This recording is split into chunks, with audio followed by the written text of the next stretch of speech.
बिस्मिल्लाहिर्रहमानिर्रहीम। ये जो वीडियो है ये है कार्डियक डिजीज़ इन प्रेगनेंसी की दूसरी वीडियो। फर्स्ट वीडियो के अंदर हमने हिस्ट्री और एग्जामिनेशन के ऊपर बातचीत की थी, जो कि हमारा फर्स्ट स्टेशन होता है सीपीएसपी का जो नया पैटर्न है। उसके मुताबिक हर शॉर्ट केस 2 स्टेशंस के ऊपर होता है। फर्स्ट स्टेशन के ऊपर हिस्ट्री एग्जामिनेशन करने होते हैं आपने 10 मिनट्स के अंदर, और दूसरे station means live real patient होता है, हिस्ट्री एग्जामिनेशन करना होता है 10 मिनट के अंदर, और कहीं ना कहीं एक आधा मिनट बचाना होता है ताकि एग्जामिनर से बातचीत की जा सके। और दूसरा जो स्टेशन होता है उसके ऊपर उसी पेशेंट की जो कि पहले स्टेशन पर था उसकी इन्वेस्टिगेशन और मैनेजमेंट के बारे में डिस्कशन की जाती है। तो this is called short case. ये सीपीएसपी के नया पैटर्न है। फिर लॉन्ग केस का भी थोड़ा सा मैं बताना चाहता हूँ, क्योंकि जैसे एमएस एग्ज़ाम के भी कुछ कैंडिडेट्स होते हैं, उनका लॉन्ग केस होता है। और यह मीन सीपीएसपी का भी जो लॉन्ग केस पहले होता था उसमें ये होता था कि 60 मिनट्स का होता था। 30 मिनट्स कैंडिडेट के होते थे, 30 मिनट्स एग्जामिनर्स के होते थे। 30 मिनट्स के अंदर आपने अपनी मर्ज़ी से उन 30 मिनट्स को आप यूज़ कर सकते हैं कि आपने हिस्ट्री भी लेनी है, आपने एग्जामिनेशन भी करना है, और आपने इन्वेस्टिगेशंस मांगनी भी हैं एग्जामिनर से उन्हीं 30 मिनट्स के अंदर ना। तो उसमें होता था कि जी 10 से 11 मिनट में हिस्ट्री ली जाए, 10 से 1 मिनट में एग्जामिनेशन किया जाए, और फिर 10 एक मिनट में इन्वेस्टिगेशन मांगी जाए 30 मिनट्स के लिए। ठीक है, क्योंकि आपने हिस्ट्री एग्जामिनेशन इन्वेस्टिगेशंस मांग के अपना एक डायग्नोसिस या डिफरेंशियल डायग्नोसिस बनाना होता था। और फिर 30 मिनट्स जब एग्जामिनर्स के स्टार्ट होते थे तो वो कहते थे अपनी हिस्ट्री सुनाएं। आप 5-6 मिनट में हिस्ट्री सुनाते थे, फिर वो कहते थे समराइज़ करें। आप समराइज़ करते थे, वो कहते थे डीडी क्या है आपका, या आपका आपका डायग्नोसिस क्या है, मींस आप वो बताते थे। फिर वो कहते थे अच्छा चलें 10 से 11 मिनट में इन्वेस्टिगेशन और एग्जामिनेशन और हिस्ट्री पे डिस्कशन की जाती थी, सवाल पूछे जाते थे, और 10 से 11 मिनट में फिर इन्वेस्टिगेशन और मैनेजमेंट के ऊपर सवाल पूछे जाते थे। तो ये होता था लॉन्ग केस। बहरहाल अब हम क्योंकि अब हमारा शॉर्ट केस है जिसमें 2 स्टेशंस हैं, तो पहली वीडियो में मैंने कोशिश की कि मैं हिस्ट्री,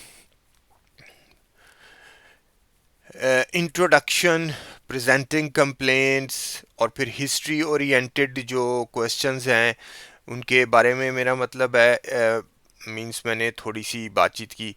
और एग्जामिनेशन की, जैसे फिर एग्जामिनेशन में क्या इंपॉर्टेंट है, जेवीपी कब चेक करनी है, जेवीपी कैसे चेक करनी है, पैडल एडीमा, सैक्रल एडीमा, फिर सीवीएस का एग्जामिनेशन।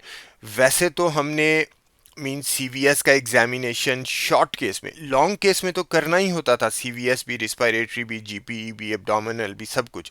शॉर्ट केस में अब हम सिर्फ अपने पेशेंट ओरिएंटेड, अपने केस ओरिएंटेड हम सिर्फ एग्जामिनेशन करेंगे, तो कहीं ना कहीं सीवीएस का एग्जामिनेशन हम एग्जाम्प्ट कर देंगे। हर के सिर्फ उस केस में करेंगे जिसमें सीवीएस रिलेटेड पेशेंट का कंसर्न है, जैसे कि कार्डियक डिजीज़। तो फिर सीवीएस का जो एग्जामिनेशन है उसकी मैंने वीडियो प्ले की। सीवीएस के एग्जामिनेशन को एक्सप्लेन इस तरह करते हैं, ठीक है। और वीडियोस थी उसकी। फिर नेक्स्ट आ रहा था एब्डोमिनल। एब्डोमिनल एग्जामिनेशन हर ऑब्स्टेट्रिक्स के केस में हमें करना ही पड़ेगा, और कहीं ना कहीं इंस्पेक्शन, पैल्पेशन, ऑस्कल्टेशन के ऊपर ये चीज़ें देखी जाती हैं। इसमें इम्पॉर्टेंट बात ये होती है कि अगर तो बच्चा आईयूडी नहीं है, या बच्चा जो है ट्विन नहीं है, या बच्चा जो है पोलीहाइड्रोमिनोज नहीं है, फीटल हार्ट रेट्स आपने बताने हैं। अगर आप कह देंगे कि मुझे फीटल हार्ट रेट्स नहीं मिले तो दिस इज़ ब्लंडर, ठीक है। और अगर फीटल हार्ट रेट्स स्टेथोस्कोप से सुनते हैं, यूजली लीपोल्ड मैनूवर से बेबी का एंटीरियर शोल्डर जो है वो लोकेट किया जाता है। जैसे कि आप ये देखें, यहाँ पर ये एंटीरियर शोल्डर है, और एंटीरियर शोल्डर के ऊपर ये स्कैपुला जो होता है, यहाँ पर मीन स्टेथोस्कोप रखी जाती है। ये मेरा मतलब है हार्ट रेट। जिस तरह अगर कोई पूछे कि आपने यहाँ पर स्टेथोस्कोप क्यों रखी, तो आप कहते हैं कि बेसिकली एंटीरियर शोल्डर जो बच्चे का है वो मुझे, मेरा मतलब है, यहाँ पर मिल रहा है, तो उस स्कैपुला के पास मैं जो है रख कर हार्ट बीट सुनना चाहता हूँ या सुनना चाहती हूँ, ठीक है। तो ये हो गया। फिर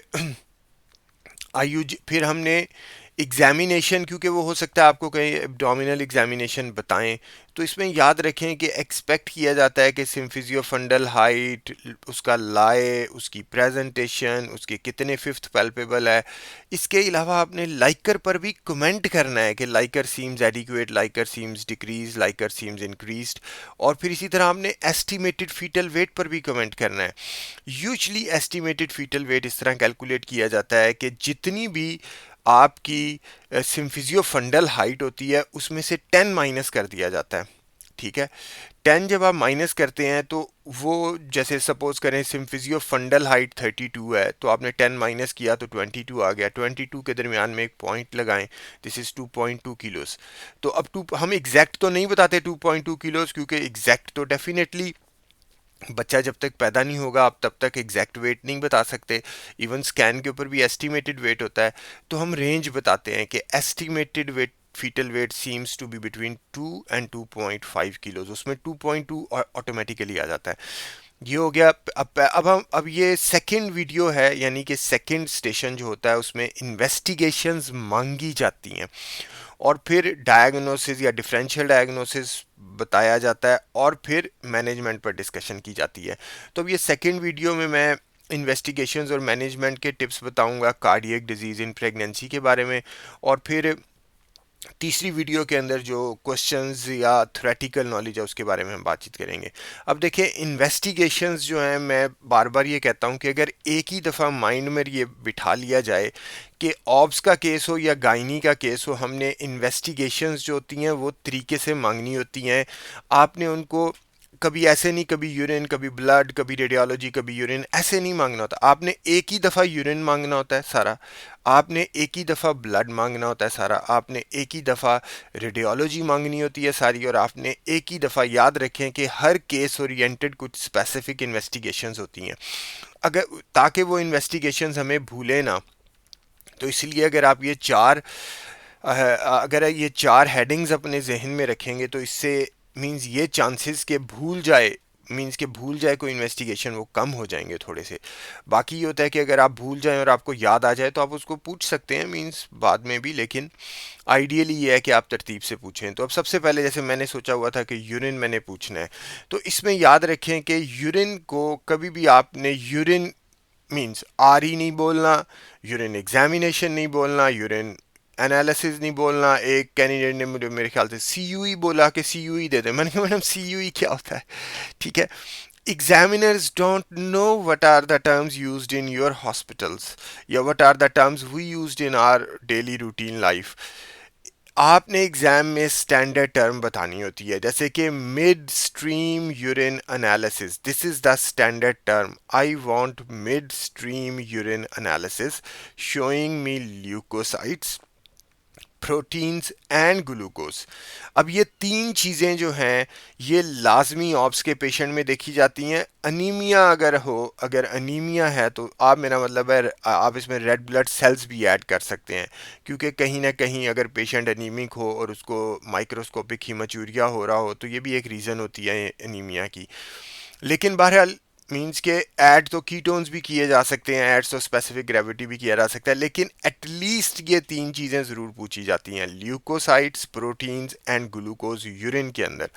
अब इसमें इंपॉर्टेंट बात यह है कि ल्यूकोसाइट्स 1 से 5 तक फीमेल के यूरिन में नॉर्मल होते हैं। मेल के यूरिन में ल्यूकोसाइट्स नहीं होने चाहिए, क्योंकि मेल का यूरीथ्रा लंबा होता है, और फिर जैसे एनाटॉमी के पॉइंट ऑफ व्यू से, तो फीमेल के एनाटॉमी के पॉइंट ऑफ व्यू से यूरीथ्रा छोटा होता है, यूरिनरी यूरीथ्रा वजाइना के क्लोज होता है। तो 1 से 5 जो ल्यूकोसाइट्स हैं वो नॉर्मल कंसीडर किए जाते हैं। 5 से अगर ज़्यादा आपको ल्यूकोसाइट्स दिए जाएं तो आपने, जैसे मैं अगर कहूँ कि I want mid stream urine analysis showing me leucocytes, proteins and glucose, examiner मुझे बताएंगे जी ल्यूकोसाइट्स हैं 6 to 7, प्रोटीन्स हैं +1, ग्लूकोज है +1। ठीक है, अब ये उन्होंने मुझे बता दिया। अब ये यहाँ पर ख़त्म नहीं हुई रिपोर्ट। अब आपने, क्योंकि ल्यूकोसाइट्स 5 से ज़्यादा है, तो आपने कहना है जी I want culture sensitivity of this urine report. ठीक है, जो कि मोस्ट प्रोबेबली वो कहेंगे कि अवेलेबल नहीं है। प्रोटीन्स अब आ गए, प्रोटीन्स +1 था, आइडियली प्रोटीन्स होने ही नहीं चाहिए, ट्रेस हो चलो फिर भी ठीक है। +1 प्रोटीन अगर आ जाए तो आपने ये कहना होता है कि I want protein creatinine ratio of this urine sample, ठीक है, जो कि 30 से कम होनी चाहिए। 30 से ज़्यादा हो दैट इज़ प्रोटीन यूरिया, ठीक है। तो और वो फिर प्री क्लम्शिया की तरफ हमने जाना सोचना शुरू कर देना होता है कि प्री क्लम्शिया का फैक्टर तो नहीं है। और 24 आवर्स यूरिनरी प्रोटीन अब नहीं करवाए जाते, लेकिन पाकिस्तान में अभी भी होता है। तो हमने सबसे पहले मांगना है प्रोटीन क्रेटिनिन रेशो। अगर वो नहीं हुई तो हम कहेंगे कि 24 आवर्स यूरिनरी प्रोटीन चाहिए मुझे, या मींस अगर वो हैं तो ठीक है, अगर नहीं है तो ये सारे मैनेजमेंट में चले जाएंगे कि मैनेजमेंट में जब आप स्टार्ट करेंगे तो आप कहेंगे सबसे पहले तो मैं कल्चर सेंसिटिविटी कराऊंगा इसके यूरिन का, दूसरे नंबर पे मैं इसका प्रोटीन क्रेटिनिन रेशियो कराऊंगा मैनेजमेंट में फिर ये बतानी होती हैं आपने ये चीज़ें। अब तीसरे नंबर पे ग्लूकोज। ग्लूकोज देखें, प्लस ग्लूकोज आइडियली तो होना ही नहीं चाहिए प्रेग्नेंट वुमेन में, लेकिन अगर +1 ग्लूकोज ऑन 2 सेपरेट ओकेजन्स या +2 ग्लूकोज ओनली ऑन 1 ओकेजन हो, और पेशेंट जो है इमीडिएटली कुछ खा पी कर अभी नहीं आई, तो जहन में ये रखना होता है कि oral glucose tolerance test blood का जो है वो हमने करवाना है। लेकिन यहाँ पर एक इम्पॉर्टेंट बात यह है कि पाकिस्तानी वुमेन, ये जो बात मैंने बताई है ये नाइस की गाइडलाइन है, लेकिन नाइस की गाइडलाइन साथ ये भी कहती है कि पाकिस्तानी ओरिजिन की जो वुमेन है उसकी प्रेगनेंसी में ओरल ग्लूकोज टॉलरेंस टेस्ट वैसे ही बेसलाइन इन्वेस्टिगेशन है। फिर ये एसओजीपी की जो गाइडलाइन है वो भी यही कहती है, जो डायबिटिक गाइडलाइन है, कि oral glucose tolerance test Pakistani women के लिए वैसे ही बेसलाइन है। तो अब आप ये देखिए, ल्यूकोसाइट्स का मैंने बता दिया, 5 से ज़्यादा हो तो कल्चर सेंसिटिविटी पूछना है, अगर अवेलेबल नहीं है तो मैनेजमेंट में करवाना है। प्रोटीन्स +1 है तो प्रोटीन क्रेटिनिन रेशो पूछनी है, अगर अवेलेबल नहीं है तो 24 आवर्स यूरिनरी प्रोटीन पूछना है, अगर अवेलेबल नहीं है तो मैनेजमेंट में करवाना है। ग्लूकोज अगर वो +2 एक ही दफ़ा या +1 ऑन 2 सेपरेट ओकेजन्स हो, या फिर पाकिस्तानी ओरिजिन की वुमेन हो, तो जहन में ये रखना है कि ब्लड के अंदर मैंने ओरल ग्लूकोज टॉलरेंस टेस्ट मांगना ही मांगना है। ये हो गया। अब नेक्स्ट आ जाते हैं, ये अब यूरिन अब कंप्लीट हुआ है, नेक्स्ट आ जाते हैं ब्लड। अब देखिए ब्लड के अंदर सबसे पहले तो blood group with recess factor, ये ऐसे मांगा जाता है, ऐसे नहीं कहा जाता कि ब्लड ग्रुप दे दें, blood group with recess factor. अब इसके अंदर इंपॉर्टेंट बात यह है कि मेजॉरिटी पेशेंट्स के अंदर पॉजिटिव होता है, A positive, B positive, O positive, फिर कुछ नहीं करना। लेकिन अगर नेगेटिव हो तो ये ख़त्म नहीं होता। अगर नेगेटिव हो तो अगला सवाल ये होता है कि हस्बैंड्स ब्लड ग्रुप दे दें, ठीक है, हस्बैंड्स ब्लड ग्रुप चाहिए। अगर वो कहते हैं हस्बैंड का ब्लड ग्रुप नहीं है तो इनडायरेक्ट कूम्स टेस्ट मांगा जाता है, ठीक है, देखने के लिए कि एंटीबॉडीज़ तो नहीं है, इनडायरेक्ट कूम्स टेस्ट मांगा जाता है, ठीक है। इसके ऊपर हम डायरेक्ट कूम्स टेस्ट के ऊपर फिर बात करेंगे। लेकिन मैं ये बताना ये चाहता हूँ कि रीसेस नेगेटिव अगर ब्लड ग्रुप हो तो अगला सवाल होता है हस्बैंड्स ब्लड ग्रुप, अगर वो अवेलेबल नहीं है तो indirect Coombs test. Means I hope मैं ठीक ही कह रहा हूँ, इनडायरेक्ट या डायरेक्ट इन दोनों में से एक मांगा जाता है। आई गेस इनडायरेक्ट मांगा जाता है, लेकिन अभी फौरी तौर पे जैसे मेरे जहन से निकला हुआ है, अगर मैं मिस्टेक ना कर रहा हूँ बस इसको चेक कर लें कि इनडायरेक्ट कूम्स टेस्ट मांगा जाता है, ठीक है। नेक्स्ट आ जाता है फुल ब्लड काउंट। अब इसमें देखें एफबीसी नहीं बोलना, सीबीसी नहीं बोलना, ये एब्रीविएशंस एग्जामिनर को नहीं पता, हमने कहना है full blood count with date. अब इसमें डेट बहुत इंपॉर्टेंट होती है क्योंकि हमारे पेशेंट्स या हर पेशेंट मुख्तलिफ टाइम पर आता है तो उसकी एचबी चेक की जाती है। तो आप अगर जब कहते हैं ना फुल ब्लड काउंट दे दें या कंप्लीट ब्लड काउंट दे दें, बाज़ एग्जामिनर वहाँ पे ट्रिक करते हैं कि वो आपको पुरानी दे देते हैं, ठीक है, पुरानी सीबीसी की रिपोर्ट दे देते हैं। वो आपको कहते हैं कि एचबी इसकी 11 है, आप समझ लेते हैं एनीमिया नहीं है, लेकिन रीसेंट पर एनीमिया होता है, वो तो बुकिंग के ऊपर उसकी 11 थी, रीसेंट हमने देखनी है। तो ये डेट के साथ मांगी जाती है, ये ट्रिक होता है, ये सीपीएसपी के एग्जामिनर इसमें फेल कर देते हैं कि जी आपने क्यों नहीं मांगी डेट के साथ मांगनी चाहिए कंप्लीट ब्लड काउंट, बिकॉज आपने उसकी एचबी देखनी है, आपने प्लेटलेट्स देखने हैं, आपने डिसाइड करना है इसको ब्लड चाहिए, इसको आयरन ट्रांसफ्यूजन चाहिए, ठीक है। तो ये मांगा जाता है full blood count with date showing haemoglobin, white blood cells and platelets. अब उसके अंदर वो आपको देंगे, मींस वाइट ब्लड सेल्स अमूमन ठीक होते हैं, प्लेटलेट्स अमूमन ठीक होते हैं। हीमोग्लोबिन, पाकिस्तानी वुमेन अनीमिक है, ये अपने माइंड में डिफ़ॉल्ट सेटिंग बना लें कि पाकिस्तानी ऑब्स्टेट्रिक वुमेन अनीमिक है।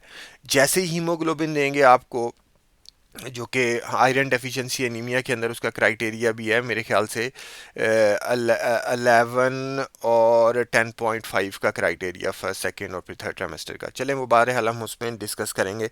लेकिन अगर आपके क्राइटेरिया से कम है तो आपने उसी टाइम पर कहना होता है कि रेड सेल इंडिसेस चाहिए, I want red cell indices showing MCV, MCH, MCHC. वो आपको कहते हैं जी तीनों डिक्रीज्ड हैं। फिर आप नेक्स्ट कहते हैं I want peripheral morphology of this blood report, जो कि मोस्ट प्रोबेबली अवेलेबल नहीं होती। फिर आप कहते हैं I want serum ferritin of this patient, जो कि अवेलेबल है या नहीं है। ये बात ये होती है कि जैसे ही आपको हीमोग्लोबिन बताई जाए 8.3, 9.5, 7.6, आपने उस अनीमिया की टाइपिंग करनी होती है कि ये अनीमिया आयरन डेफिशिएंसी है, ये अनीमिया थैलेसीमिया है, ये अनीमिया सिकल सेल है, ये अनीमिया फॉलिक एसिड है, ये अनीमिया विटामिन B12 है। ठीक है, उसी टाइम आपने उसकी टाइपिंग करनी होती है अनीमिया की। फिर आपने उसकी ग्रेडिंग करनी होती है कि ये माइल्ड है, मॉडरेट है या सीवियर है। आपने डायग्नोसिस में वो ग्रेडिंग भी बतानी होती है और टाइपिंग भी बतानी होती है। फिर एक और इम्पॉर्टेंट बात यह है कि अगर एक तो ये कि वाइट ब्लड सेल्स मेरे ख्याल से 15,000 तक वैसे ही नॉर्मल होते हैं, क्योंकि थोड़े से वाइट ब्लड सेल्स प्रेगनेंसी में ज़्यादा होते हैं। दूसरा यह है कि प्लेटलेट्स अगर 1 लाख से कम हो तो मैनेजमेंट में आपने ये बताना होता है कि I will repeat the platelets after 24 hours. ठीक है, और अगर इसी तरह इनमें से कोई एक चीज़ नहीं हुई तो आपने मैनेजमेंट में बताना होता है कि मैं ये चीज़ें भी करवाऊंगा, जैसे सीरम फेरेटिन नहीं हुआ मैं वो करवा कर देखना चाहता हूँ। ये मैनेजमेंट में बताने होते हैं आपने। फिर ओरल ग्लूकोज टॉलरेंस टेस्ट, अब जैसे मैंने आपको पहले ही बताया पाकिस्तानी ओरिजिन की प्रेग्नेंट वुमेन में ओरल ग्लूकोज टॉलरेंस टेस्ट जो है वो मस्ट है। This is a baseline investigation. You cannot ask for random blood sugar or fasting blood sugar. आपने सबसे पहले कहना है ओरल ग्लूकोज टॉलरेंस टेस्ट। अगर वो कहते हैं नॉट अवेलेबल या नॉट डन, फिर आप मांगते हैं फास्टिंग ब्लड शुगर, इसकी सेंसिटिविटी होती है। फिर अगर नॉट अवेलेबल, नॉट डन, फिर two different values of random blood sugar, ideally मेरे ख्याल से 4 आवर्स अपार्ट या 8 आवर्स, मेरे ख्याल से 4 hours apart, to values of random blood sugar ये मांगी जाती हैं। आपने ये नहीं कहना होता कि रैंडम ब्लड शुगर देते हैं। Random blood sugar pregnant patient में आपने देखकर क्या करना है? random blood sugar, it can be low, it can be high. You cannot decide on random blood sugar that whether this patient is diabetic or not. You want oral glucose tolerance test. ये देखें, ये वो बातें हैं जिन पर case fail हो जाता है। इससे पहले कि आप मैनेजमेंट पर पहुंचे, थ्योरी बताएं, उनको बड़ी बड़ी बातें सुनाएं, उससे पहले ही केस फेल हो चुका होता है इन बातों के ऊपर। ठीक है, नेक्स्ट आ जाता है हेपेटाइटिस बी सरफेस एंटीजन। आपने ऐसे नहीं कहना वायरल मार्कर्स तो 1 लाख हैं। Covid virus, A virus, B virus, HIV virus, C virus, D virus, E virus, means CMV virus. कौन सा वायरस देखना चाहते हैं आप? वायरल मार्कर्स हम जो अपनी वार्ड्स में करवाते हैं रूटीन में, वो तो हमें पता है ना कि बी और सी है, ये हमारी लैब को पता है। वायरल मार्कर्स इन जनरल तो हज़ारों हैं, हमने बताना होता है categorically hepatitis B surface antigen and anti-HCV antibodies, I want to see this. ये ऐसे बोला जाता है, ऐसे पूछा जाता है, इस इन्वेस्टिगेशन का नाम ये है। ठीक है, और इसमें HIV भी मांग सकते हैं क्योंकि वो बेस लाइन है, आप उसको मींस प्रेग्नेंट पेशेंट में वो बेस लाइन है जो नाइस है, वो रेकमेंड करती है। लेकिन बहरहाल जब मींस के ये दो ज़रूर मांगने होते हैं, hepatitis B surface antigen and anti-HCV antibodies. फिर ये है कि अगर ये पॉजिटिव आ जाए इनमें से कोई एक, ये यहाँ पर ख़त्म नहीं होता। जैसे ही आप कहेंगे जी I want hepatitis B surface antigen anti HCV antibodies, I would like to know about them, वो कहेंगे जी हेपेटाइटिस बी पॉजिटिव है। अब आपने जैसे ही सुनना है हेपेटाइटिस बी पॉजिटिव है, आपने कहना है I would like to know whether there is ELISA test has been done to confirm it और नॉट। वो आपको कहेंगे जी ELISA टेस्ट नहीं हुआ, आप कहेंगे I would like to know whether there is any PCR done और नॉट। ठीक है, जो कि उसकी क्वांटिटी देखने के लिए किया जाता है। ये आपने पूछने हैं, फिर आपने आगे जाना है। I want renal function test including serum creatinine urea and electrolytes. I want liver function test specially ALT, क्योंकि प्रेगनेंसी में ALT की इंपॉर्टेंस होती है। I want coagulation profile showing me PT, APTT and fibrinogen and INR। ये इस वजह से pregnancy में कहीं ना कहीं आप इनको जस्टिफाई कर सकते हैं, क्योंकि आपने अपने पेशेंट का एपिड्यूरल डिसाइड करना होता है, स्पाइनल डिसाइड करना होता है, आपने उसका GA में ऑपरेशन डिसाइड करना होता है। कि आप अगर ये सारी चीज़ें प्रेगनेंसी में पूछ लेते हैं या आप गायनी में भी इवन पूछ लेते हैं, तो कहीं ना कहीं आप जस्टिफाई कर सकते हैं कि जी देखिए सर्जरी की तरफ मेरा प्लान है, तो इसलिए मैं सारी इन्वेस्टिगेशन मांगना चाहता हूँ। ठीक है, तो ये मीन्स इन्वेस्टिगेशन हैं सारी। और उसके बाद अब ये यहाँ पर ब्लड से रिलेटेड, अब फिर अक्सर ये होता है, देखिए हम मांग तो लेते हैं कि पेरिफेरल मॉर्फोलॉजी दे दें। हम देखना क्या चाहते हैं पेरिफेरल मॉर्फोलॉजी पर? पेरिफेरल मॉर्फोलॉजी पर हम ये देखते हैं कि कौन सा अनीमिया है, hypochromic, microcytic with reticulocyte count. ये तीन चीज़ें देखी जाती हैं कि माइक्रोसिटिक है या मैक्रो है, हाइपो है या हाइपर है या नॉर्मो है। उसके बाद रेटिकुलोसाइट पर कमेंट चाहिए, क्योंकि बात यह है कि iron deficiency anaemia, thalassaemia, chronic disease का एनीमिया, कहीं ना कहीं ये सारे माइक्रोसिटिक और हाइपोक्रोमिक होते हैं। फिर रेटिकुलोसाइट काउंट जो होती है वो हमें थोड़ा सा आइडिया देती है। आयरन डेफिशिएंसी एनीमिया में वो ओके ओके होती है, नॉर्मल या थोड़ी सी रेस्ड या मींस डिक्रीज्ड। लेकिन थैलेसीमिया में रेटिकुलोसाइट काउंट बहुत ज़्यादा होती है। ये थोड़ा सा हमें हेल्प करती है पेरिफेरल मॉर्फोलॉजी। फिर अगर फेरेटिन हर पेशेंट का हमने सीरम, क्योंकि आयरन डेफिशिएंसी एनीमिया होता है मोस्टली, तो फेरेटिन हमने देखना है। अगर फेरेटिन नॉर्मल है, सपोज करें फेरेटिन नॉर्मल है लेकिन माइक्रोसिटिक हाइपोक्रोमिक एनीमिया है, MCV, MCH और MCHC भी मेरा मतलब है बस ठीक है, डिक्रीज्ड है, नॉर्मल है, फिर हमने हीमोग्लोबिन इलेक्ट्रोफ्रेसिस कराना होता है। देखिए आपने पेरिफेरल मॉर्फोलॉजी मांगी, मोस्ट प्रोबेबली वो हुई नहीं होती, लेकिन उन्होंने बताया कि रेटिकुलोसाइट काउंट थोड़े से इंक्रीज्ड है, आपको लग रहा है थैलेसीमिया। लेकिन थैलेसीमिया को कंफर्म कैसे करना है? ये अल्फा थैलेसीमिया है, ये बीटा थैलेसीमिया, ये कौन सा थैलेसीमिया है? हीमोग्लोबिन इलेक्ट्रोफ्रेसिस कराया जाता है। लेकिन हीमोग्लोबिन इलेक्ट्रोफ्रेसिस सिर्फ तब कराया जाता है जब या तो पेशेंट की हिस्ट्री हो थैलेसीमिया की और ब्लड ट्रांसफ्यूजन्स की, या फिर सीरम फेरेटिन नॉर्मल हो। अगर सीरम फेरेटिन डिक्रीज्ड है आपके प्रेग्नेंट पेशेंट में, तो वो आयरन डेफिशिएंसी एनीमिया है। बेशक उसका MCV, MCH यूजली डिक्रीज्ड होते हैं दोनों में, MCHC होता है। MCHC जो है वो आयरन डेफिशिएंसी में कम होता है और थैलेसीमिया में वो नॉर्मल होता है। ठीक है, तो बेशक वो नॉर्मल है, लेकिन अगर आपका फेरेटिन कम है तो आप उसको लेबल ही जो है वो, आप उसको लेबल वो आयरन डेफिशिएंसी एनीमिया करते हैं। ये हम आयरन डेफिशिएंसी एनीमिया के अंदर इसका फ्लो चार्ट देखेंगे। फिर ओरल ग्लूकोज टॉलरेंस टेस्ट का मैंने बता दिया कि ओरल ग्लूकोज टॉलरेंस टेस्ट पूछा जाता है, अगर वो अवेलेबल ना हो फास्टिंग पूछा जाता है, अगर वो अवेलेबल ना हो तो 2 random 4 hours different values of random blood sugars पूछी जाती हैं। ये हो गया। नेक्स्ट अब रेडियोलॉजी आ जाता है। रेडियोलॉजी में याद रखें स्कैन्स होते हैं, स्कैन्स के अंदर जितने भी स्कैन्स हैं आपने डेट्स के साथ मांगने होते हैं। स्पेशली जो है वो जो रीसेंट स्कैन और बुकिंग स्कैन, क्योंकि बाजुकात अनश्योर ऑफ डेट्स हो तो बुकिंग अल्ट्रासाउंड की डेट से आप उसका POG निकालने की और EDD निकालने की कोशिश करते हैं। अब बुकिंग अल्ट्रासाउंड पे आप क्या मांगते हैं? अब फिर ये भी तरीका होता है, आप ऐसे नहीं कहते कि जी आई वांट बुकिंग अल्ट्रासाउंड। आप उनको कैटेगोरिकली देखिए, this is survival of the fittest. आपने ये साबित करना है कि आप बहुत ज़्यादा ओरिएंटेड कैंडिडेट हैं। कंसल्टेंट मींस आप कंसल्टेंट हैं, आपको पता है आप क्या देखना चाहते हैं। आपने कहना होता है I want booking ultrasound with date showing CRL, number of foetus, any adnexal pathology and EDD।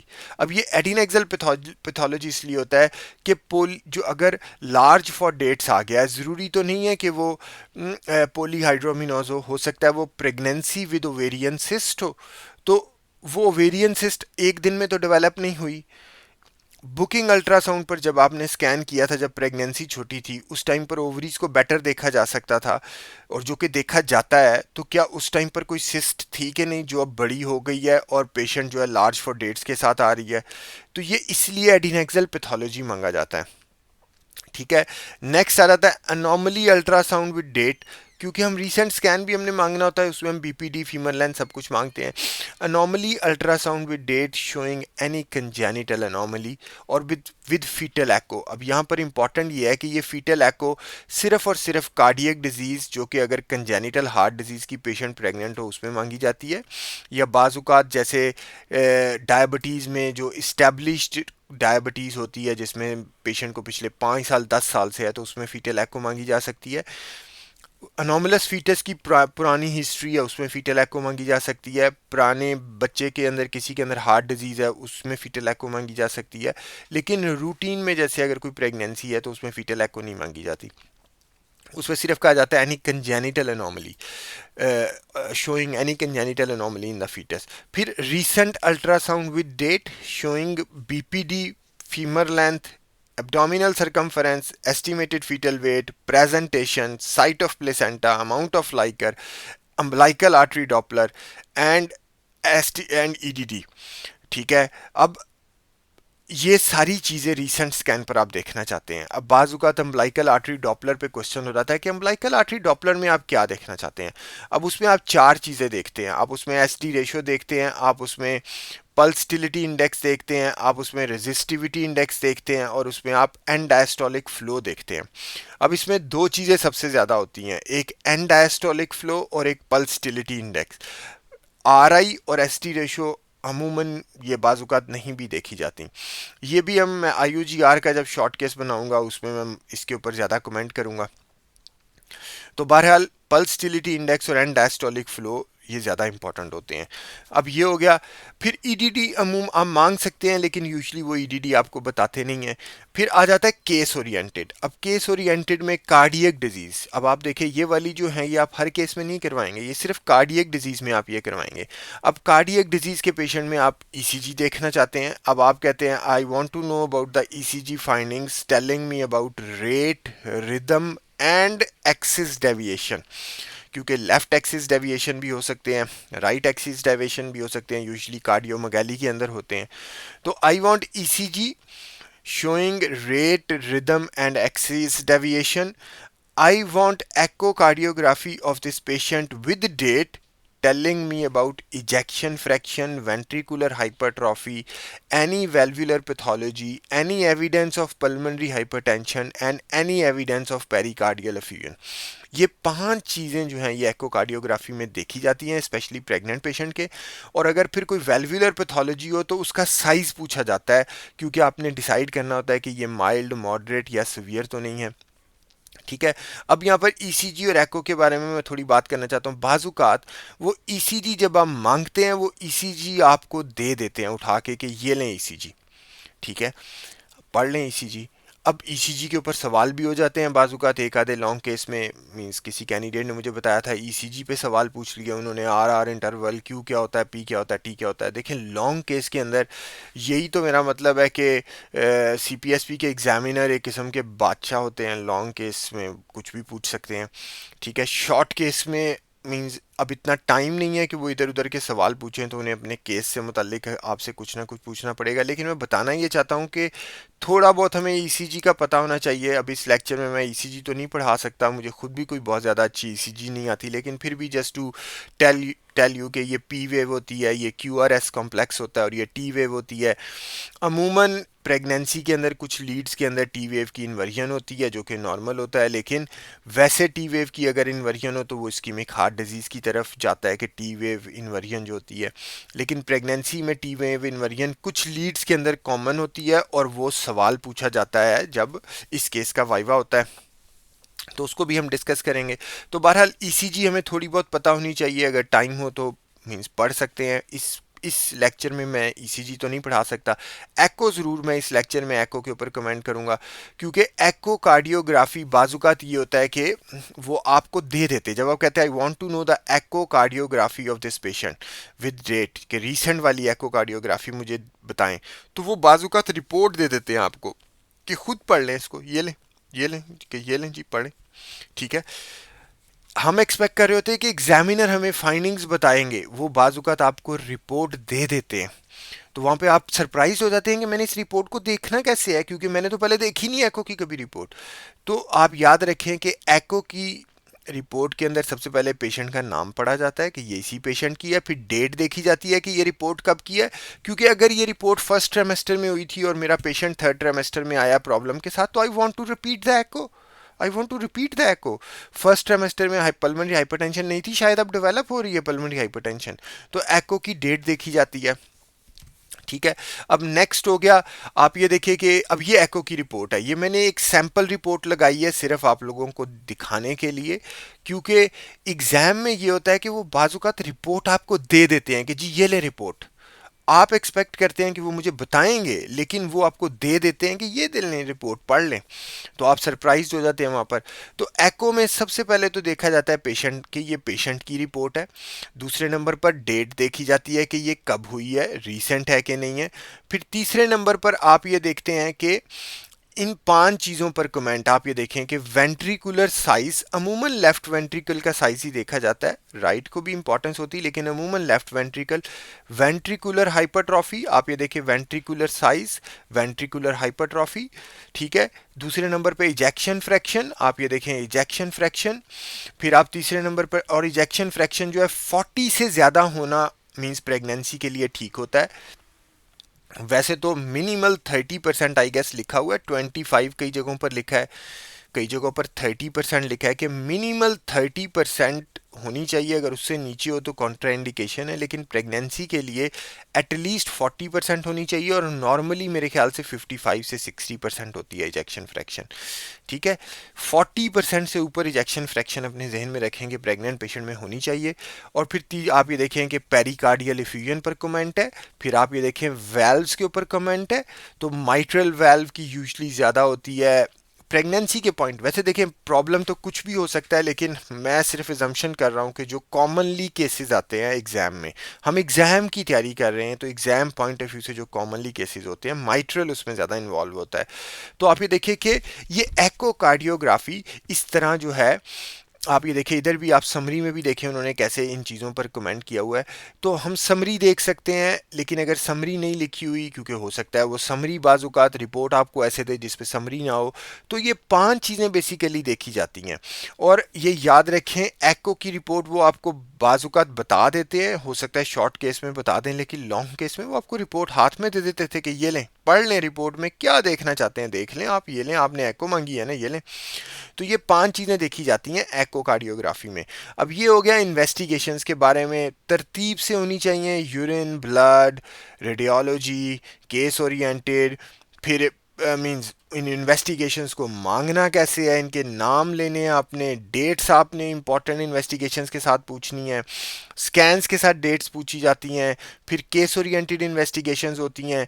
फिर आप ये देखिए अगर माइट्रल स्टीनोसिस है, फिर आपने उसका साइज़ पूछना है। आप ये देखें यहाँ पर अमूमन जैसे अगर कोई प्रॉब्लम हो तो वो साइज़ पे कमेंट करते हैं, साइज़ के बारे में हम आगे बात करेंगे, ये भी थ्योरी, ये भी क्वेश्चन होता है वाइवे का। तो नेक्स्ट अब ये हो गया, अब आ जाता है कि समराइज। आइडियली ये होता था कि आइडियली शॉर्ट लॉन्ग केस में ये होता था कि हिस्ट्री, एग्जामिनेशन और इन्वेस्टिगेशंस, ये तीनों आप ले लेते थे। फिर एग्जामिनर का जब टाइम स्टार्ट होता था वो आपको कहते थे कि हिस्ट्री सुनाएं, फिर वो आपको कहते थे समराइज करें। अब समरी याद रखें कि समरी हमेशा 6-7 लाइनों से ज़्यादा नहीं होती। अब this is the summary of our case, ठीक है, this is the summary of our case. ये 6-7 लाइनों से ज़्यादा नहीं होती, जिसके अंदर आपने हिस्ट्री की इंपॉर्टेंट बातें बतानी होती हैं, आपने एग्जामिनेशन की इंपॉर्टेंट बातें बतानी होती हैं, और आपने इन्वेस्टिगेशंस की इंपॉर्टेंट बातें बतानी होती हैं। ठीक है, तो अब आप ये देखिए कि मैंने ये समरी मीन्स एक, जैसे इधर थोड़ा सा हेल्प, थोड़ा सा सुनकर, थोड़ी सी किसी बुक से, जैसे कि एक मुख्तलिफ चीज़ों से इंस्पायर होकर मैंने ये खुद जैसे समरी बनाई थी। मीन्स आई फील के समरी ऐसे होनी चाहिए। अब कार्डियक डिजीज़ के अंदर मीन्स ये मैंने खुद बनाई थी, अल्लाह का शुक्र है। अब आगे ये कॉपी हो जाए तो और बात है, लेकिन आई इन्वेंटेड इट, अल्लाह का शुक्र है। ठीक है, तो आई कॉल्ड दिस समरी माई वे। ठीक है, तो दिस समरी को अब हम अगर ब्रेक करें तो आप ये देखें कि ये जो समरी है, आप ये देखिए कि इंट्रोडक्शन, मैंने इसको सबको अलग-अलग किया है। इंट्रोडक्शन आप ये देखिए 20। अब इसमें इंपॉर्टेंट बात ये होती है कि समरी के अंदर आपने कैटेगोरिकल वो लफ्ज़ बोलने होते हैं जो आपके केस से के लिए इम्पॉर्टेंट है। पेशेंट के नाम इम्पॉर्टेंट नहीं है आपके केस की मैनेजमेंट के लिए। रुबीना, शाहीना, मुबशरा, आसफा, आलिया, कुछ भी हो, आपने उसके केस की मैनेजमेंट करनी है, नेम की मैनेजमेंट नहीं करनी। हस्बैंड के नेम की मैनेजमेंट नहीं करनी। हस्बैंड की एज इनफर्टिलिटी में इंपॉर्टेंट हो सकती है, लेकिन इस केस में हस्बैंड की एज की इंपॉर्टेंस नहीं है, मदर की एज की इंपॉर्टेंस है। क्योंकि अगर वो टीनेज प्रेगनेंसी है, अगर वो ओल्ड एज प्रेगनेंसी है, तो आपने कुछ फैसले उसके मुताबिक भी करने होते हैं। तो इंट्रोडक्शन में आप देखें 28 ईयर्स ओल्ड, इंट्रोडक्शन। फिर जैसे मैंने पहले भी बताया था कि मैंने सोचा हुआ था कि मैंने जो ऑब्स्टैट्रिक की हिस्ट्री है वो मैंने इंट्रोडक्शन में ही ले लेनी है। तो gravida 3 para 1+1 with previous 1 cesarean section at term due to breech presentation 3 years ago with a postpartum hemorrhage needing 1 unit of blood transfusion and a miscarriage of 8 weeks 1 year ago followed by ERPC। ये अब देखिए, ये मैंने एक जैसे कि एक template summary बनाई है कि इस तरह आपने, अब ये देखें, दिस इज द इंट्रोडक्शन की इंपॉर्टेंट बातें। ठीक है, next, and history of pica intake and heavy menstrual cycles, ये उसकी हिस्ट्री की इंपॉर्टेंट बातें। क्योंकि आयरन डेफिशिएंसी एनीमिया हो, या जैसे देखिए family history, and family history of mitral valve disease, family history of congenital heart disease, family history of blood pressure, family history of diabetes. ये इंपॉर्टेंट बातें, यानी कि पहले इंट्रोडक्शन हो गया, फिर हिस्ट्री हो गई। हिस्ट्री के अंदर आपने कुछ इंपॉर्टेंट बातें पिक की, यानी कि 28 years old, gravida 3 para 1 with previous 1 cesarean section at term due to breech presentation 3 years ago with a PPH needing 1 unit of blood transfusion and a miscarriage at 8 weeks 1 year ago followed by ERPC, and known case of mitral stenosis on warfarin tablets for last 2 years। ये उसकी history है। ठीक है, presenting with, अब यहाँ पर presenting with के बाद आपने उसकी प्रेजेंटिंग कंप्लेंट्स बतानी होती हैं। Presenting with gestational amenorrhoea of 32 weeks, feeling of palpitations and shortness of breath for last 3 weeks, having, ये जो देखें, ये जो मैंने येलो किए हुए हैं ना, इनकी इंपॉर्टेंस है, मैं ये आपको आखिर में बताऊंगा। हैविंग, अब आगे आ गया general physical examination. Having BMI of 23 with pallor and pedal oedema positive on general physical examination या present on general physical examination, and symphysiofundal height of 32 centimeter, transverse caesarean section scar, cephalic presentation and fetal heart rates of 142 beats per minute on abdominal examination, ये abdominal examination की positive findings, and haemoglobin of 7.9, hepatitis B positive on laboratory investigations, and mild mitral stenosis on echocardiography. ये investigations हो गई उसकी। ठीक है, आप ये देखें किस तरह ये इंट्रोडक्शन है, ये हिस्ट्री है, ये जर्नल, ये उसकी प्रेजेंटिंग कंप्लेंट्स हैं, ये जर्नल फिजिकल एग्जामिनेशन है, ये एब्डोमिनल एग्जामिनेशन है, ये लेबॉर्ट्री इन्वेस्टिगेशंस हैं। ये सारी, मेरा मतलब है, पॉजिटिव फाइंडिंग्स जो उसके ऊपर हैं। पॉजिटिव फाइंडिंग, हेपेटाइटिस बी और सी नेगेटिव है, ये बताने की ज़रूरत नहीं है, आइडियली नेगेटिव होने चाहिए। ओरल ग्लूकोज टॉलरेंस टेस्ट उसका ठीक है, बताने की ज़रूरत नहीं है, वो ठीक ही होना चाहिए। सिर्फ पॉजिटिव, हेपेटाइटिस बी पॉजिटिव है, हीमोग्लोबिन उसकी कम है जो कि एक पॉजिटिव फीचर है, ऑपरेशन का स्कार है, कफेलिक प्रेजेंटेशन की इंपॉर्टेंस है, ब्रीच है, कफेलिक है, क्या है, फीटल हार्ट रेट्स बताने की इंपॉर्टेंस है, सिम्फिजियोफंडलाइट बताने की इंपॉर्टेंट है। क्योंकि आपने कहा गेस्टेशनल एमेनोरिया ऊपर 32 है, तो सिम्फिजियोफंडलाइट भी 32 है, यानी कि IUGR नहीं है, यानी कि ये लार्ज फॉर डेट्स नहीं है। तो इस तरह मेरा मतलब है कि आपने ये सारी चीज़ें पॉजिटिव सिर्फ बतानी होती हैं। Has been admitted for further workup and management. आप ये देखें, ये जो येलो है ना, and presenting with having and has been admitted, ये बेसिकली आपकी बात के फ्लो के लिए हर, आप ये देखिए कि ऑब्स्टेट्रिक्स के जितने भी केस हैं जो कि मैं आगे भी अपलोड करने की कोशिश करूंगा, आप देखेंगे कि ये वर्ड्स वही रहेंगे, इनके बीच वाली डिटेल्स बदलती जाएंगी, इनके बीच वाली डिटेल्स बदलती जाएंगी, जबकि ये वर्ड्स वही रहेंगे, ये वर्ड्स वही रहेंगे। ये वर्ड्स इसलिए हैं ताकि मेरी बात का एक फ़्लो हो, मेरी इंग्लिश का फ़्लो हो, मैं उसको एक अच्छे तरीके से एंड करूं। Has been admitted for further workup and management. फिर इसमें ये होता है कि जो एक कॉन्फिडेंट कैंडिडेट होता है, आपने अपने आप को प्रेजेंट करना होता है, आप वहाँ पर बात करते हुए अपने हैंड की मूवमेंट्स करते हैं, आप इम्पॉर्टेंट बातों पे एम्फसाइज करते हैं, जैसे कि अपनी टोन से आप एम्फसाइज करते हैं कि haemoglobin of 7.9, hepatitis B positive on laboratory investigations, and mild mitral stenosis on echocardiography. This shows that कि means आप बहुत कॉन्फिडेंट हैं, आपकी वॉइस की टोन बड़ी मैटर करती है कि इंपॉर्टेंट बातों पे आप एम्फसाइज कर रहे हैं, लेस इंपॉर्टेंट को आप फ्लो में बात कर रहे हैं। मींस दीज ऑल्स बेसिकली आपने अपने आप को वहाँ पे प्रेजेंट करना होता है। सारे कैंडिडेट्स आपकी तरह ही आएंगे, आपकी तरह ही मीन्स चीज़ें भी बताएंगे, तो आप में और उनमें डिफरेंस क्या है? आप में और उनमें डिफरेंस आपकी कॉन्फिडेंस का है, आपकी प्रेजेंटेशन का है। तो आपकी हैंड मूवमेंट्स जैसे वहाँ पे बहुत ज़्यादा भी नहीं होनी चाहिए, और आप बिल्कुल ऐसे अकड़े होकर बैठे हो ऐसे भी नहीं होना चाहिए। You are a means you are a doctor, you are a doctor, you are a consultant, you are gonna be a consultant in the evening. तो आप एक जैसे कॉन्फिडेंस के साथ you are talking to your colleagues, basically you are not talking to some king, you are not talking to chief of army staff of Pakistan के जो अभी आपको जेल करवा देगा, you are talking to your colleague. तो मैं सिर्फ ये कहना चाहता हूँ कि ये समरी को प्रेजेंट करना होता है। समरी से स्टार्ट होता था लॉन्ग केस, जब आप समरी बताते थे ना, उसके बाद एग्जामिनर्स अब आपके साथ फेस टू फेस आखिरी जो 20-25 मिनट है वो आपके साथ इस तरह होता नहीं है। अब बैटिंग और बॉलिंग शुरू होती थी। उससे पहले तो मीन सिर्फ एक आप हिस्ट्री ले रहे हैं, एग्जामिनेशन कर रहे हैं, आप हिस्ट्री सुना रहे हैं, एग्जामिनर्स वो चाय पीते हैं, वो मेरा मतलब है निम्को खाते हैं, मीन्स यहाँ से जब वो कहते हैं समराइज योर केस, यहाँ से केस स्टार्ट होता था कि एग्जामिनर्स की अटेंशन अब स्टार्ट होती थी। मेजॉरिटी ऑफ द केसेस में बात कर रहा हूँ, बाकी तो it varies from examiner to examiner. अब इम्पॉर्टेंट बात समरी में फिर एक ये होती है कि आपने ये बताना होता है कि पेशेंट्स कौन सी न्यूयॉर्क हार्ट एसोसिएशन क्लासिफिकेशन के अंदर फॉल करता है, ये आपने बताना होता है। This is very very very important.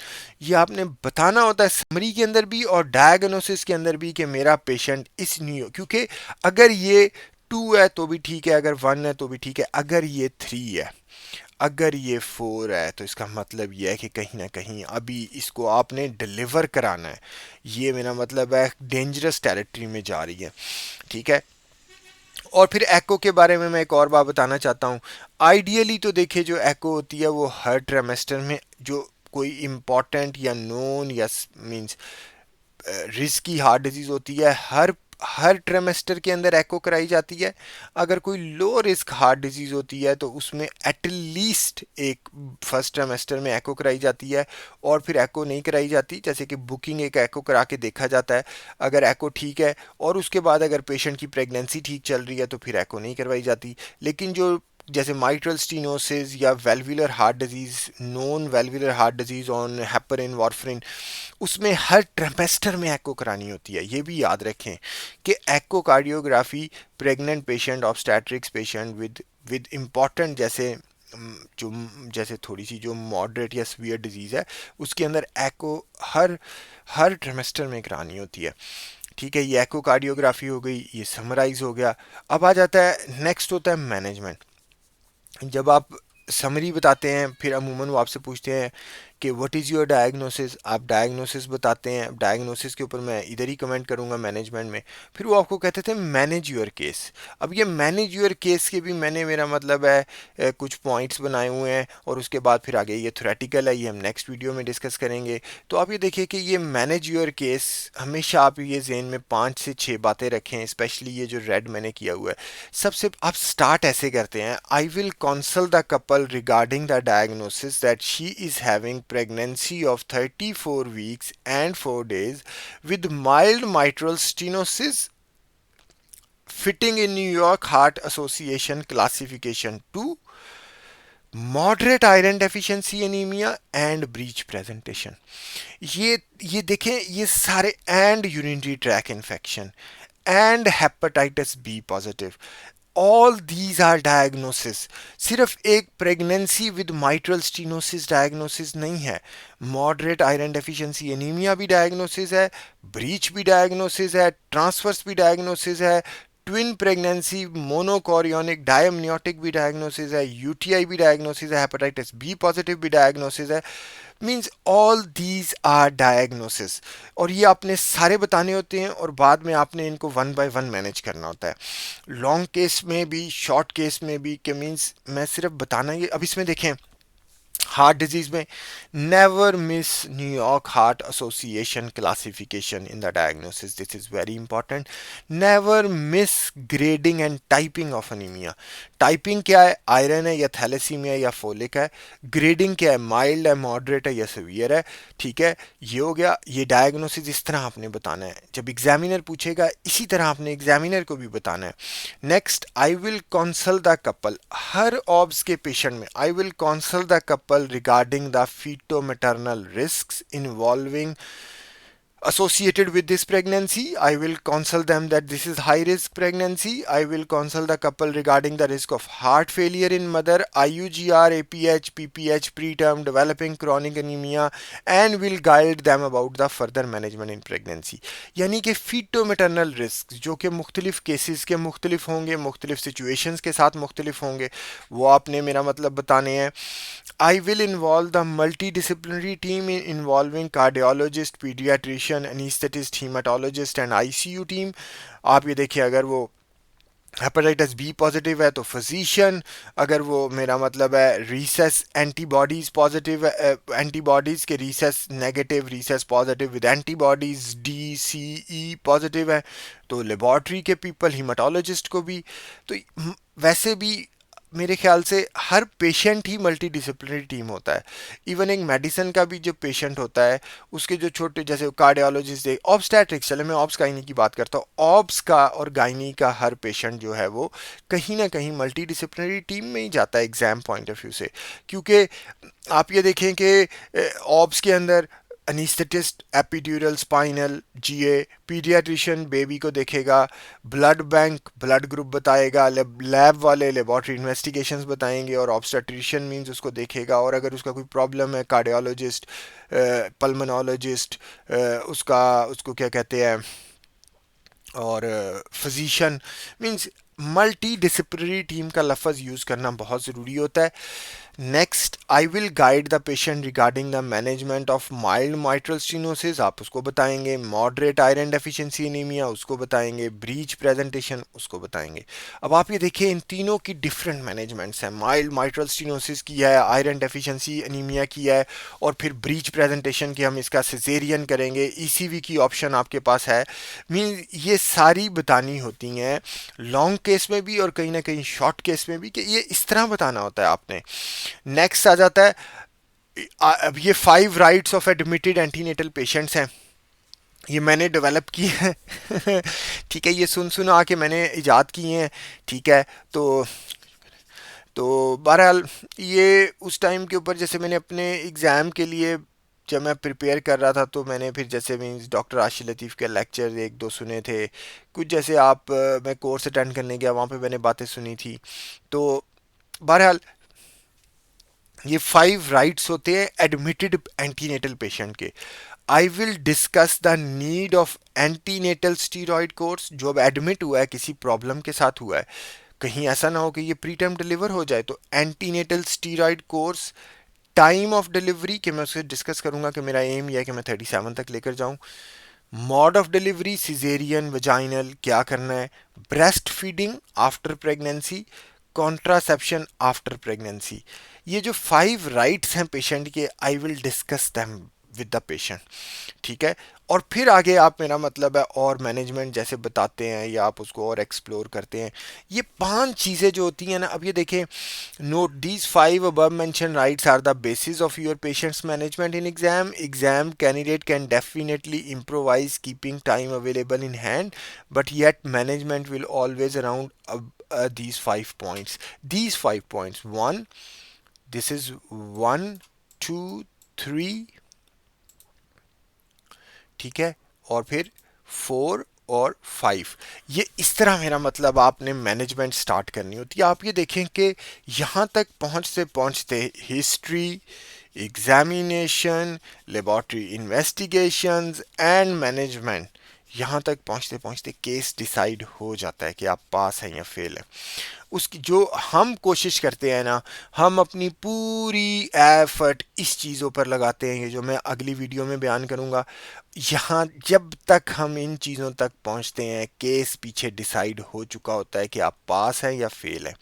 ये चीज़ें जो हैं ये भी इम्पॉर्टेंट हैं, लेकिन कहीं ना कहीं ये, मेरा मतलब है कि ये कहीं ना कहीं, मेरा मतलब है, अगर इनमें कुछ मिस्टेक भी हो जाए या ना भी आता हो, तो वो ये कह के, ये सोच कर एग्जामिनर छोड़ सकता है कि यार, क्योंकि ये इनमें से अक्सर चीज़ें तो एग्जामिनर को भी नहीं पता होती, भूली हुई होती हैं, इंसान को पता ही नहीं होती, भूल जाती हैं, देखनी पड़ती हैं। तो ये एग्जामिनर्स को भी बाज़-औक़ात ये चीज़ें मीन्स याद नहीं होती। तो इनसे पहले पहले केस डिसाइड हो चुका होता है। मैं अपने एग्ज़ाम की प्रेपरेशन करके गया था, तो अपने माइंड में ये रख कर गया था कि मैंने ना यहाँ तक जो है ना, यहाँ तक मैंने कोई ब्लंडर नहीं मारना, ऊपर से लेकर यहाँ तक, या कम से कम ब्लंडर मारने हैं। इसके बाद ये जो बातें हैं ना, मुझे पता था कि ये वाली जो बातें हैं ना, ये मेरी और बाकी कैंडिडेट्स की जो थ्योरेटिकल नॉलेज है, वो मोर और लेस मीन्स 19-20 का फ़र्क होगा।